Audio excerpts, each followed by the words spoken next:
مجھے کیا کرنا ہوگا سر؟ خاصی دیر کے بعد اس نے سر اٹھایا اور فاروقی نے اسے جو بتایا وہ چند فکروں پر مشتمل ایک ایسی بات تھی جسے سن کر مارتھا کا چہرہ زرد پڑ گیا۔ اور آپ اسے بالکل معمولی بات کہہ رہے ہیں؟ وہ حیرت سے بولی۔ ہاں مارتھا، کیونکہ اصل میں یہ سارا جھوٹ ہوگا، سراسر جھوٹ۔ ہم تو ایسے سچ سے گزر کر آ رہے ہیں جس کی پرچھائیاں بھی تم پر پڑ جائیں تو شاید تمہارا سانس رک جاتا۔ میں اگر دہشت سے مر گئی تو؟ وہ اچانک بول اٹھی۔ نہیں مارتھا، میں خدا نہیں ہوں، مگر خدا پر میرا بھروسہ کامل ہے، تمہیں کچھ نہیں ہوگا، اور پھر ہم سب لوگ تمہارے قریب ہوں گے۔ پھر بھی سر، وہ ہچکچا کر بولی۔ میں نے کہا نا مارتھا، تمہیں مجبوری کوئی نہیں، تم اگر اس معاملے سے الگ ہونا چاہو تو آزاد ہو، تاہم کسی سے اس کا ذکر مت کرنا، میری بس اتنی ہی سی درخواست ہے۔ سر، آپ کی زندگی میں کبھی کوئی لڑکی آئی ہے کیا؟ اچانک اس نے ایک ایسا سوال کر دیا جس نے فاروقی کو بوکھلا کر رکھ دیا۔ یہ کیسا سوال ہے مارتھا؟ اور اس کا ہماری اس گفتگو سے کیا تعلق؟ آپ بتائیے تو، میرے لیے یہ جاننا بے حد ضروری ہے۔ وہ بچوں کی طرح ضد پر اتر آئی۔ بہت ضروری ہے کیا؟ فاروقی نے سنجیدگی سے پوچھا۔ جی ہاں، وہ اسے اپنی بڑی بڑی آنکھوں سے دیکھ کر بولی۔ تو سنو مارتھا، فاروقی نے اس کی سحر انگیز آنکھوں میں جھانک کر دیکھا۔ آج سے پہلے نہیں تھی، اب ہے۔ کیا مطلب سر؟ وہ الجھ کر بولی۔ میں سمجھی نہیں۔ کیا فارسی بولی ہے میں نے؟ وہ بدستور اس کی آنکھوں میں جھانک رہا تھا۔ میں نے کہا آج سے پہلے کوئی نہیں تھی، اب ہے۔ کون ہے؟ وہ گڑبڑا گئی۔ ڈھونڈ لو، پہچان لو۔ فاروقی نے ایک گہرا سانس لیا اور کرسی کی پشت سے سر ٹک گیا۔ وہ ایسی بد اعتماد ہے کہ اسے میری کسی بات پر یقین ہی نہیں آ رہا۔ سر، مارتھا بدحواس سی ہو گئی۔ یہ آپ کیا کہہ رہے ہیں سر؟ میں ٹھیک کہہ رہا ہوں مارتھا۔ فاروقی دونوں ہاتھ گدی پر باندھ کر بولا۔ میں نے کبھی جھوٹ نہیں بولا، اور یہ بات تو سچ کے دامن میں پھولوں کی خوشبو کی طرح باندھنے والی ہے، اسے میں جھوٹ کی گرہ دے ہی نہیں سکتا۔ سر، وہ پریشان سی ہو گئی۔ آپ میں نے جو کہا تم سمجھ رہی ہو مارتھا، وضاحت کیوں چاہتی ہو؟ کیوں چاہتی ہو کہ پھول سے خوشبو اڑ جائے اور محض رنگ پھیکے پڑنے کے لیے باقی رہ جائیں؟ سر، اچانک اس نے پوری بے باکی سے فاروقی کی آنکھوں میں جھانکا۔ کہیں مجھے اس معاملے میں فعال کرنے کے لیے تو آپ کا یہ دعویٰ لبوں تک نہیں آیا؟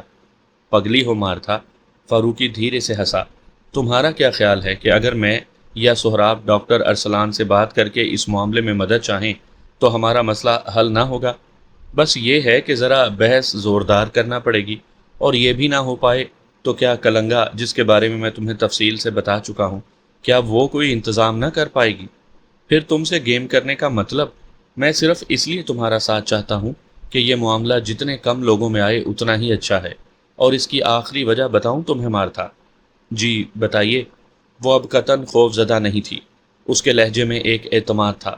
میں چاہتا ہوں مارتھا، اس قصے میں شامل، اس قصے کو اختتام تک پہنچانے والوں میں کوئی پرایا نہ ہو، سب اپنے ہوں، سب کا ایک دوسرے سے کوئی نہ کوئی ایسا تعلق ہو جو خون کے رشتے سے زیادہ مضبوط ہو، اور محبت، اعتماد، اعتبار اور یقین سے بڑھ کر کوئی رشتہ پائیدار ہوتا ہے اور نہ مضبوط۔ کیا تم اپنوں میں شامل ہونے سے کترانا چاہتی ہو مارتھا؟ نہیں سر، وہ بے اختیار کہہ اٹھی۔ میں ایسا کیوں چاہوں گی؟ مگر مجھے اپنوں سے ڈر بہت لگتا ہے سر۔ جفاکار نکل آتے ہیں نا؟ فاروقی نے اس کی جانب بڑی گہری نظروں سے دیکھا۔ اور الزام بھی نہیں لیتے، وہ بے اختیار کہہ گئی۔ جو لوگ ہمیشہ دوسروں کو کچھ دینے کے چکر میں رہتے ہیں نا مارتھا، ان کی بہت سی اقسام ہیں۔ یہ جفا اور الزام دینے والوں کی بھی اپنی ایک دنیا ہے۔ میں تم سے تفصیل نہیں پوچھوں گا، مگر یہ ضرور کہوں گا مارتھا کہ جس نے تمہیں جفا کے بعد الزام بھی دیا، کیا اس نے تمہیں یہ نہیں سکھایا کہ دینے کے لیے ایک چیز تمہارے پاس بھی ہے جسے تم سنبھال سنبھال کر رکھنے کی احتیاط میں مبتلا ہو؟ وہ کیا سر؟ مارتھا نے پوچھا۔ ایک دم اس کا لہجہ زخمی سا ہو گیا۔ خیر مارتھا، خیر، برائی کے بدلے اچھائی، شر کے بدلے خیر، یہی وہ سنہری، ازلی اور ابدی اصول ہے جو ہم جیسے تہی دامنوں کے لیے دولت لازوال بن کر رہ جاتا ہے۔ بھول جاؤ مارتھا کہ تم سے کسی نے جفا کی تھی، بدلے میں الزام بھی دیا تھا، تم نے اس سے محبت کی ہوگی، اسے وفا دی ہوگی، مگر پچھتاوے اور احتیاط نے تمہیں اپنی دولت چھپا کر رکھنا کیوں سکھا دیا مارتھا؟ یہ زندگی اتنی مختصر ہے کہ ہم محبت چھپا چھپا کر رکھنے کی جگہ ہی ڈھونڈتے رہ جاتے ہیں کہ زندگی کی شام ہو جاتی ہے۔ پھر اس اندھیرے میں ہمیں محبت چھپانے کی کوئی جگہ تو نہیں مل پاتی۔ 2 گز زمین کا گہرا گڑھا ضرور آغوش میں لے لیتا ہے۔ اس زہریلے وقت، اس موسوم لمحے سے بچو مارتھا۔ کبھی اندھیروں میں ہاتھ پاؤں مارنے والوں میں سے نہ ہو جانا۔ اجالوں کے سفر میں تنہا چلنا ایک اور عذاب ہوتا ہے۔ کوئی ساتھ نہ ہو تو کم از کم کسی کی یاد تو ہو۔ یاد بے وفا کی بھی ہو تو کبھی کبھی خوشبو دے جاتی ہے، خیالوں ہی میں صحیح۔ پھر یہ تو سوچو کہ وہ کیا شے ہوگی، کیا شاہکار ہوگا جو تم سے تمہاری محبت کو چھین لے گیا، اور ایسی کیا قیامت ہوگی کہ جس نے تمہارے محبوب کو تم سے اتنا بدظن کر دیا کہ وہ تمہیں الزام دے کر منہ پھیر گیا۔ میں تمہیں یا تمہاری وفا کو الزام نہیں دے رہا مارتھا، تمہیں یہ سمجھانا چاہوں گا کہ ایک زخم کی ٹیس کو زندگی بھر کی راحتوں پر سائبان کی طرح نہ پھیلاؤ۔ باہر کا غم اندر کی خوشبوؤں کو چاٹنے لگے تو زہر کھا لینا چاہیے۔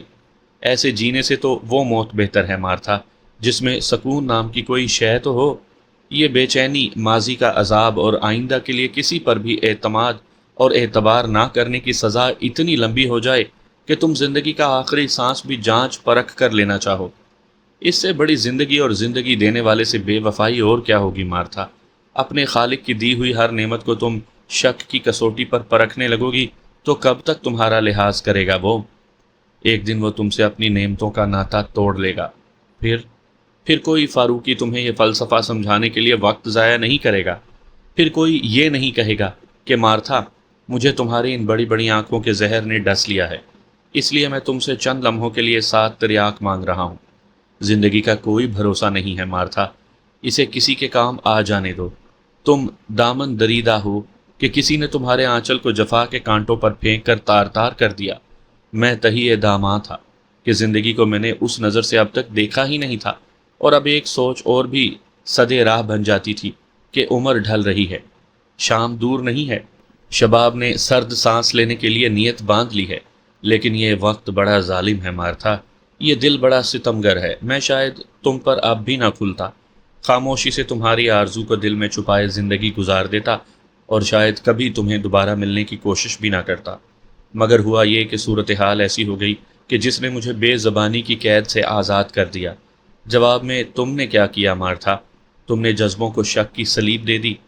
نہیں نہیں سر، وہ تڑپ اٹھی، میں زخم خوردہ ہوں، مجھے آپ بھی الزام دے رہے ہیں، اس نے بھی یہی کیا ہے۔ وہ جفا کے بعد الزام دے رہا تھا مارتھا، میں تو وفا سے پہلے شک گزیدہ ہو گیا۔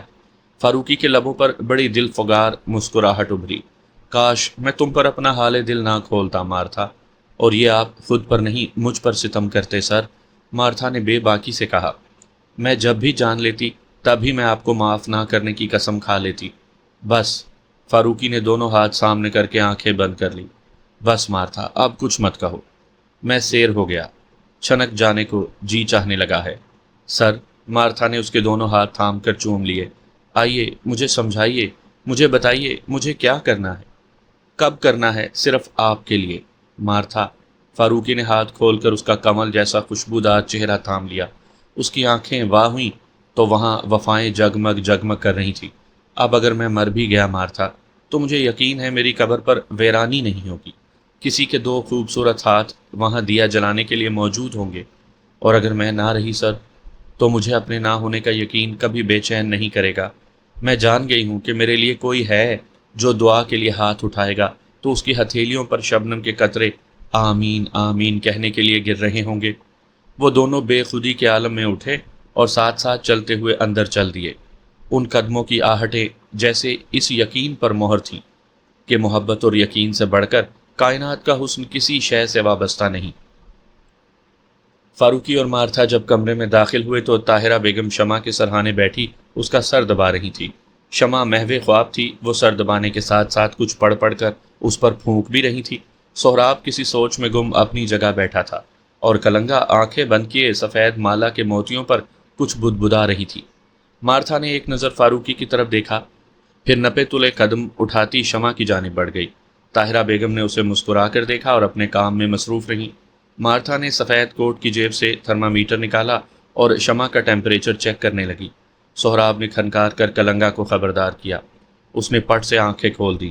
فاروقی اس کے ساتھ والی سنگل سیٹ پر بیٹھ رہا تھا۔ کیا رہا؟ سب ٹھیک ہو گیا؟ فاروقی نے زیر لب جواب دیا تو کلنگا کے چہرے پر اطمینان کے آثار ابھر آئے۔ مگر کلنگا، باہر چلو، یہاں یہ بوڑھی عورت خواہ مخواہ پریشان ہو جائے گی، کلنگا نے پاؤں قالین پر اتارتے ہوئے کہا۔ سہراب اور فاروقی کی نظریں ملیں۔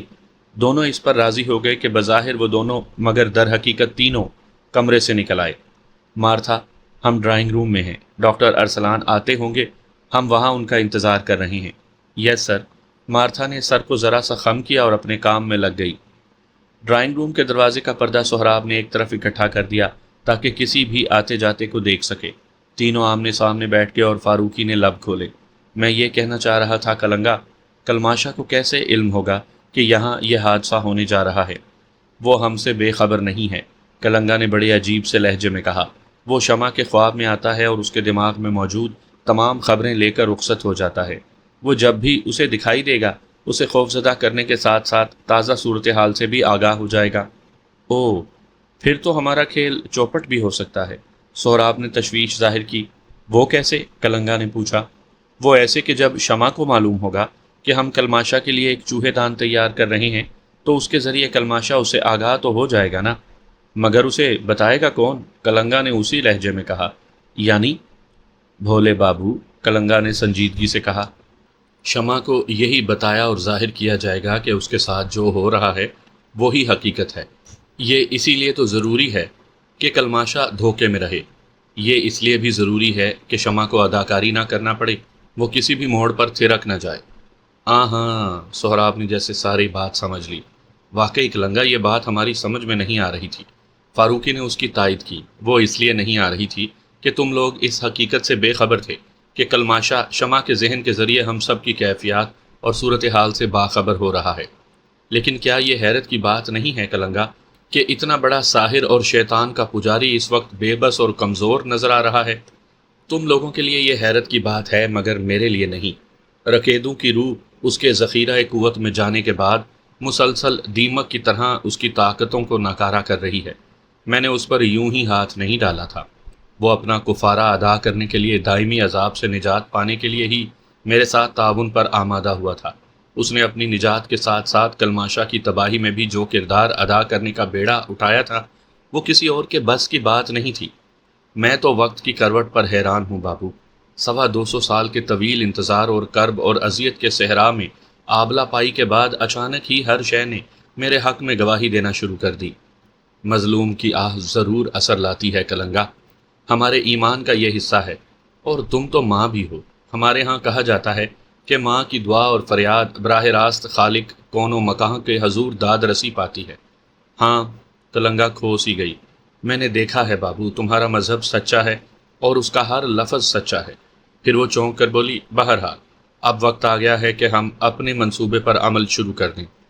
اسی وقت باہر کسی کی گاڑی کے رکنے کی آواز آئی۔ میرا خیال ہے ڈاکٹر ارسلان آ گئے، سہراب اٹھتے ہوئے بولا۔ میں یہی ہوں، سب ٹھیک ہونے پر ملتی ہوں، کلنگا نے کہا اور غائب ہو گئی۔ سہراب کا اندازہ درست تھا۔ چند لمحوں بعد ڈاکٹر ارسلان بابا کی میت میں اندر داخل ہوئے۔ فاروقی اور سہراب نے اٹھ کر ان کا استقبال کیا۔ کیسی ہے اب شمع کی طبیعت؟ ادھیڑ عمر ڈاکٹر ارسلان نے کھڑے کھڑے الیک سلیک کے بعد پوچھا۔ آرام سے سو رہی ہے، سہراب نے صورتحال کو لپیٹ لیا۔ آئیے چل کر دیکھیں۔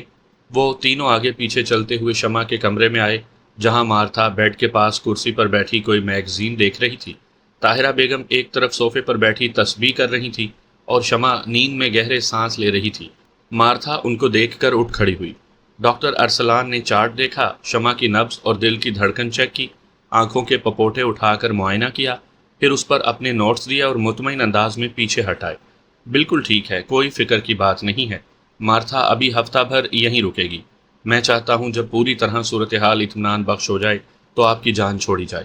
آپ کا احسان ہے ڈاکٹر صاحب، سہراب نے ممنونیت سے کہا۔ نہیں بھائی، تم میرے بیٹے ہو تو یہ بہو ہے، مجھے اپنے دوست کو بھی آگے جا کر منہ دکھانا ہے، یہ پیشہ ورانہ فرائض کے علاوہ کچھ ہے۔ بس، ڈاکٹر ارسلان نے مسکرا کر کہا، اب میں چلوں گا۔ Martha, be careful baby. Yes sir, وہ ادب سے بولی۔ ڈاکٹر صاحب کھانا کھا کر جائیے نا، ہم لوگوں نے بھی ابھی کھانا نہیں کھایا، سہراب نے کہا۔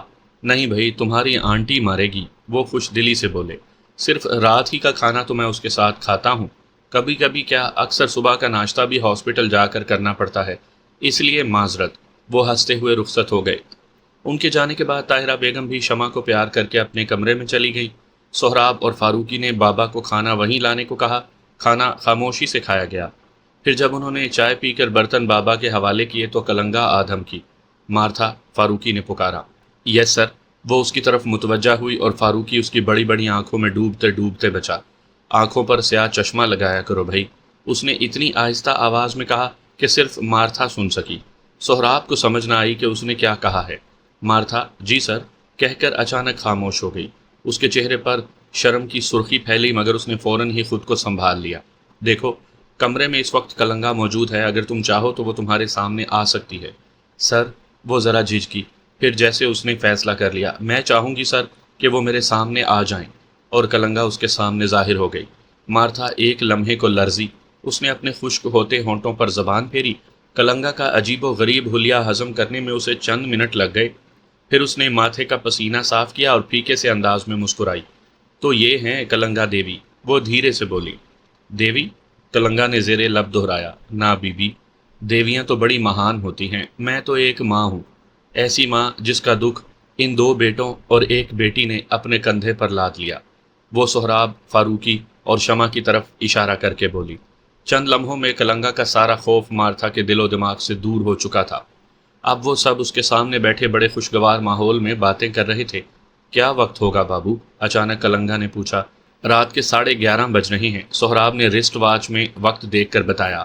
اگر 2 گھنٹے کے اندر اندر انتظام ہو سکتا ہے تو سامان منگوا لو، ہو سکتا ہے آج کی رات ہی فیصلہ کن ہو جائے۔ اچھا، فاروقی نے جلدی سے کہا۔ مارتھا، کیا سامان ابھی لایا جا سکتا ہے؟ جی ہاں، 2 گھنٹے تو بہت ہے، اس نے جواب دیا۔ تو ایسا کرو تم گاڑی پر ڈرائیور کے ساتھ چلی جاؤ اور سامان لے آؤ۔ جی، وہ اٹھ کھڑی ہوئی۔ سہراب نے فاروقی کے اشارے پر طاہرہ بیگم کے ڈرائیور کو بلا لیا۔ دیکھو علیم حسین، تم مارتھا بی بی کے ساتھ چلے جاؤ، کچھ ضروری سامان لانا ہے، وہ لے آنا اور کوشش کرنا کہ جلد لوٹ آؤ۔ جی صاحب، اس نے مستعدی سے کہا۔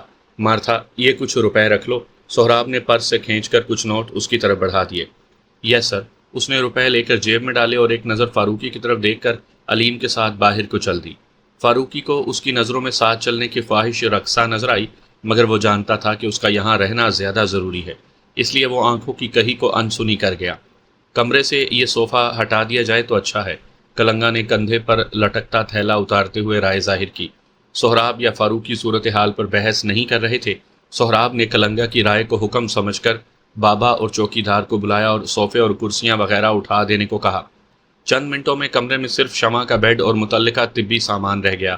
ایک کونے میں فلور کشن ڈال دیے گئے اور ملازموں کو چھٹی دے دی گئی۔ بابا اور دوسرے ملازم تو سرونٹ کوارٹرز میں چلے گئے اور چوکی دار گیٹ پر۔ کلنگا نے تھیلا ایک فلور کشن کے نیچے دبایا اور خود اس پر دیوار سے ٹیک لگا کر بیٹھ گئی۔ اس کی نظریں شمع پر جمی ہوئی تھی۔ فاروقی اور سہراب نے بھی فلور کشن پر ہی بیٹھنے کو مناسب خیال کیا۔ مارتھا کے آنے میں ابھی کچھ دیر تھی اور یہ وقت ان کو انتظار کے کٹہرے میں گزارنا تھا۔ اچانک شمع کسمسائی۔ سہراب سمیت سب نے چونک کر اس کی طرف دیکھا۔ سہراب جلدی سے اٹھا اور لپک کر شمع کے قریب چلا آیا۔ شمع کے چہرے پر بڑی عجیب سی کیفیت کے آثار تھے۔ اذیت اور خوف کا امتزاج صاف دکھائی دے رہا تھا۔ اچانک اس نے جیسے کسی شے کو پرے ہٹانے کے لیے زور زور سے ہاتھ پاؤں مارنا شروع کر دیے۔ سہراب نے اس کے بازو پکڑ لیے۔ شمع، شمع جان، ہوش میں آؤ جان، وہ اسے سنبھالتے ہوئے بولا۔ اسی وقت شمع کے ہونٹوں سے ایک دل خراش چیخ بلند ہوئی اور اس نے اتنے زور سے سہراب کو دھکا دیا کہ وہ کئی قدم پیچھے جا رہا۔ اگر وہ خود کو نہ سنبھال لیتا تو لڑکھڑاتا ہوا گلوکوز ڈرپ سٹینڈ سمیت زمین بوس ہو گیا ہوتا۔ فاروقی نے آگے بڑھ کر شمع کو سنبھالنا چاہا تو ایک دم اس نے وحشت بھری آنکھیں کھول دی۔ پھر فاروقی پر نظر پڑتے ہی اس کی چیخوں کا سلسلہ مسلسل ہو گیا۔ وہ اسے ہاتھ سے اشارہ کرتے ہوئے عرفہ عرفہ چلا رہی تھی۔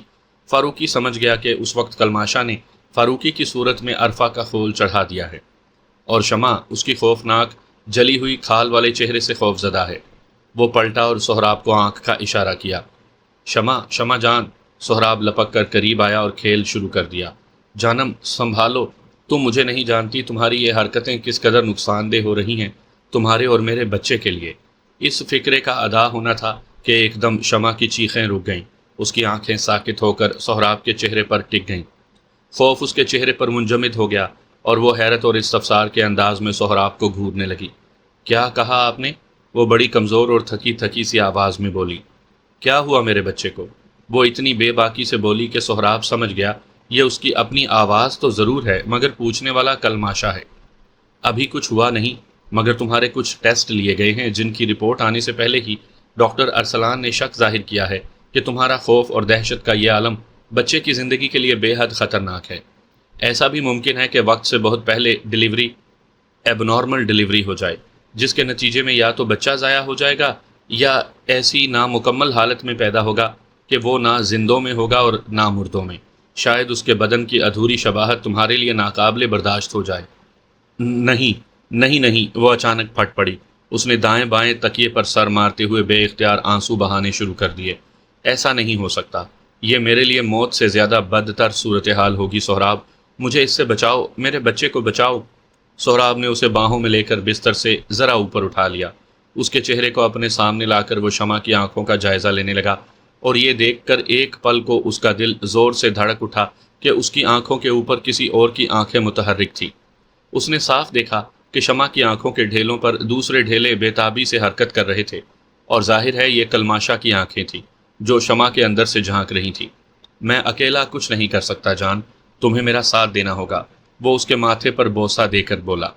میں کروں گی جو تم چاہو گے، میں کروں گی، بس مجھے اپنا اور تمہارا بچہ سلامت چاہیے، وہ تڑپ کر بولی۔ بولو مجھے کیا کرنا ہوگا؟ سب سے پہلے تو تمہیں خوف اور دہشت کے اس غلاف کو خود سے اتار پھینکنا ہوگا شمع جان، یہ بچے کی زندگی کے لیے سب سے بڑا قاتل زہر ہے۔ میں کوشش کروں گی، اس نے آہستہ سے کہا، تم جانتے ہو نا کہ یہ میرے بس میں نہیں ہے، مجھے خوفناک خواب دکھائی دیتے ہیں تو میں دہشت زدہ ہو جاتی ہوں۔ بہرحال اب میں خود پر قابو پانے کی کوشش کروں گی۔ کلماشا کی عیاری مسلم تھی۔ اور دوسری بات، سہراب نے اسے ساتھ لگاتے ہوئے کہا، آج تمہارے کچھ ٹیسٹ اور کیے جا رہے ہیں۔ تمہاری کوکھ میں پلنے والا بچہ بے حد کمزوری کا شکار ہو چکا ہے، اس کے لیے بھرپور طاقتور غذائیں تمہیں دی جائیں گی جو براہ راست بچے کے لیے قوت بخش ہوں گی۔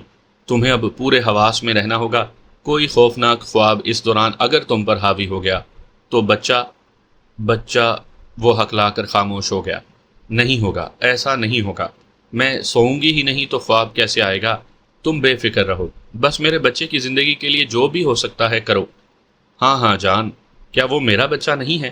مجھے اسے بچانے کے لیے جو بھی کرنا پڑا میں کروں گا۔ اور ہاں، ایک بات اور، کلنگا آئی تھی، اس نے ایک ذمہ داری لی ہے جس کے بعد ہمارا بچہ مکمل طور پر محفوظ ہو جائے گا۔ وہ کیا؟ شمع کا لہجہ اچانک اجنبی سا ہو گیا۔ یہ سوچ کر سہراب ایک لمحے کو لرز گیا کہ اس کی باہوں میں شمع کے اندر کلماشا کی روح بھی موجود ہے، تاہم اس نے سر جھٹک کر اس خیال کو پرے پھینک دیا۔ اس نے کہا کہ اگر شمع راضی ہو تو وہ اس پر ایک ایسا عمل کر دے گی جس کے بعد ڈیلیوری تک اس کے بچے کو کچھ نہیں ہوگا۔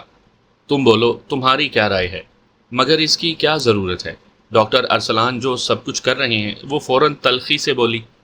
وہ تو ٹھیک ہے جان، مگر کلنگا کا کہنا ہے کہ طبی امداد کے ساتھ ساتھ اگر اس عمل کا سہارا بھی لے لیا جائے تو اس کا فائدہ نہ ختم ہونے والا ہوگا، یعنی ہمارا بچہ کسی خواب، کسی خوف اور دہشت سے متاثر نہیں ہوگا۔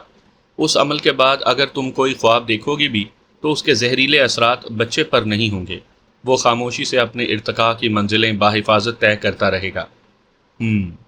چند لمحوں کو شمع نے آنکھیں موند لی، پھر جب اس نے آنکھیں کھولی تو سہراب نے ان میں کروٹیں لیتا اضطراب خاصا کم دیکھا۔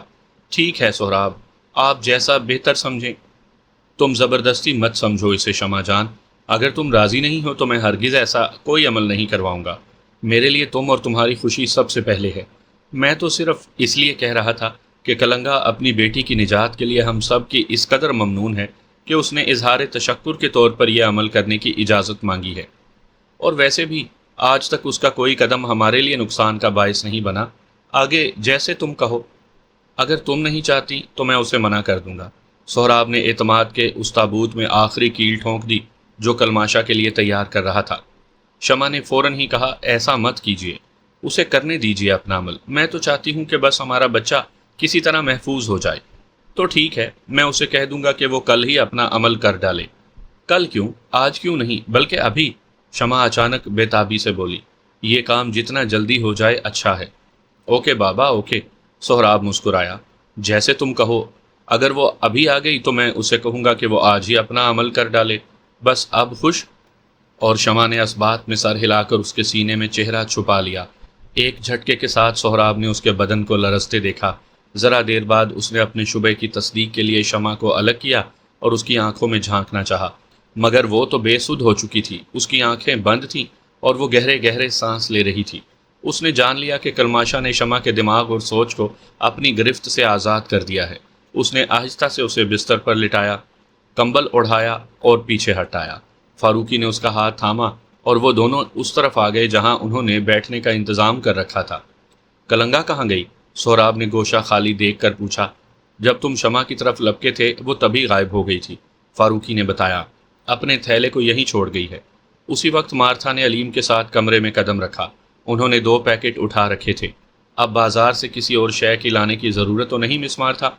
علیم سے سہراب نے پیکٹ لے کر پوچھا۔ جی نہیں سر، میں سب لے آئی ہوں، اس نے جواب دیا۔ شور سر، مارتھا نے جواب دیا۔ علیم تم جاؤ۔ یس سر، وہ کہہ کر پلٹا اور کمرے سے نکل گیا۔ اب کیا حکم ہے سر؟ مارتھا نے فاروقی کی جانب دیکھا۔ تم سامان سیٹ کر لو مارتھا، ابھی کلنگا آئے گی تو بتائے گی کہ مزید کیا کرنا ہے۔ مارتھا اس بات میں سر ہلا کر پیکٹ کھولنے لگی۔ میں کچھ مدد کروں؟ فاروقی نے آگے بڑھ کر پوچھا۔ نہیں سر، میں کر لوں گی، اور یہ کام تو آپ کے کرنے کا ہے بھی نہیں، زنانہ کام ہے، وہ زیر لب مسکرائی۔ فاروقی جھینپ کر پیچھے ہٹایا۔ سہراب کے ہونٹوں پر بے ساختہ کہا مچلا، جس کا گلا اس نے بڑی مشکل سے دبایا۔ پھر وہ فاروقی کو لے کر کشن پر آ بیٹھا اور فاروقی اسے بتانے لگا کہ مارتھا کو راضی کرنے کے لیے کیا گفتگو ہوئی تھی۔ اس قصے کے اس حصے کو اس نے حذف کر دیا جو خالصتاً اس کے اور مارتھا کے نئے تعلق کی بنیاد بنا تھا۔ تقریباً آدھا گھنٹہ گزر گیا، تب مارتھا نے اپنا کام مکمل ہونے کا اعلان کیا۔ سہراب اور فاروقی نے دیکھا کہ کمرہ چھوٹے موٹے آپریشن تھیٹر کا منظر پیش کر رہا تھا۔ بیڈ کے آگے ایک بڑی سفید چادر تان کر مارتھا نے اسے پردہ دار حصے میں تبدیل کر دیا تھا۔ اسی وقت کلنگا نے ظہور کیا۔ اس کے ہاتھوں میں ایک سفید کپڑے میں لپٹی ہوئی کوئی شے تھی جو اس نے مارتھا کے ہاتھوں میں دے دی۔ بڑی مشکل سے حاصل کر پائی ہوں، یہ سب ضروری شے تھی جس کے بغیر ہمارے منصوبے کی تکمیل تو کیا ابتدا ہی نہ ہو پاتی۔ مارتھا نے ذرا سا کپڑا اٹھا کر دیکھا اور جلدی سے پلٹ کر عارضی آپریشن تھیٹر میں چلی گئی۔ نہ جانے اس کپڑے میں کیا تھا کہ وہ گھبرا کر رہ گئی۔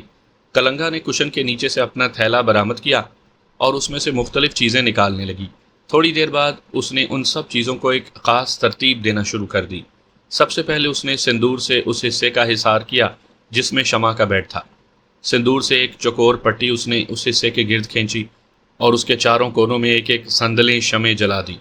پھر اس نے عین بیڈ کے سامنے حصار سے باہر ایک مٹی کا بڑا سا دیا جلایا اور اس میں تیل کی جگہ اس نے ایک ڈبے سے نکال کر سرخ رنگ کا سیال ڈالا۔ کمرے میں دیا روشن ہوتے ہی جیسے جلتے انسانی بدن کی چران پھیل گئی۔ فاروقی، مارتھا اور سہراب کو ناک پر رومال رکھنا پڑا، مگر چند ہی منٹوں کے بعد یہ بو دم توڑ گئی اور انہوں نے سکھ کا سانس لیا۔ آخر میں اس نے سہراب اور فاروقی کو اپنے پیچھے بیٹھنے کا اشارہ کیا اور مارتھا کو اس ہدایت کے ساتھ شمع کے بیڈ کے پاس رکنے کو کہا کہ جو کچھ بھی ہو جائے وہ خود یا شمع کو سندور کے حصار سے باہر نہ نکلنے دے۔ سامعین کرام، آپ سن رہے ہیں ایک خوفناک اردو کہانی جس کا نام ہے دیوانہ ابلیس۔ یہ اس سلسلے کی قسط نمبر 15 ہے۔ مجھے امید ہے آپ کو میری یہ کاوش پسند آ رہی ہوگی۔ آپ نے اگر ابھی تک میرا چینل مائی وائس سبسکرائب نہیں کیا تو ابھی میرے چینل کو سبسکرائب کر کے بیل نوٹیفیکیشن آن کر لیجئے تاکہ آنے والی ہر نئی کہانی کی اطلاع بر وقت آپ تک پہنچ سکے۔ اب تم سب لوگ میری چند باتیں غور سے سن لو، کلنگا نے گہری سنجیدگی سے کہا اور وہ تینوں اس کی طرف متوجہ ہو گئے۔ پہلی بات تو یہ ہے کہ یہاں جو کچھ بھی ہوگا اس کے بارے میں تم سب کو اپنے اپنے حصے کا کام سمجھا دوں۔ فاروقی اور سہراب بابو، آپ دونوں کا کام صرف اتنا ہے کہ جب کلماشا آئے تو آپ اس کی کسی بات، کسی حرکت اور کسی دھمکی سے زیر و زبر نہ ہو۔ وہ صرف بکواس کرے گا۔ اس کی طاقت نہ اس حصار کو پار کر سکتی ہے، نہ آپ لوگوں کو جسمانی نقصان پہنچا سکتی ہے۔ وہ آپ لوگوں کے دماغ اور دل پر قبضہ کر سکتا ہے۔ اس سے کیسے بچنا ہے یہ آپ کو ان 2 سوئیوں کی مدد سے کرنا ہوگا۔